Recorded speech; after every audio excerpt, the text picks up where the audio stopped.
ตาหาระเหตุกาโอจะนางสาเปละพันตรงแบบเมืองเทศสาเทโตมอยพระพรชาตารงเรื่องชำระ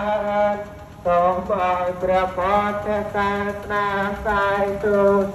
เป็นการทอดโลกโตมอยโลกจังมูล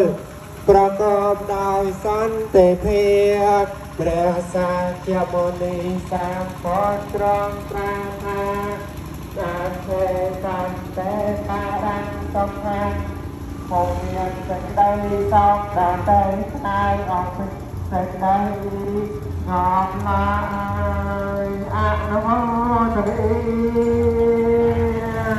អនុមោទនីជាងាក្នុងការអង្គហែ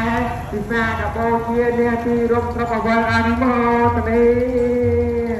តាមដានការអង្គហែការមកជើងព្រះសត្វហូបអបកតាទុក្ខរបស់អង្គពុទ្ធបរិស័ទប្រកបទាំងអស់មានដល់បញ្ហានៃបញ្ហាទីអផុតក្នុងអានុចាក់ទុកគុំអនុមោទនី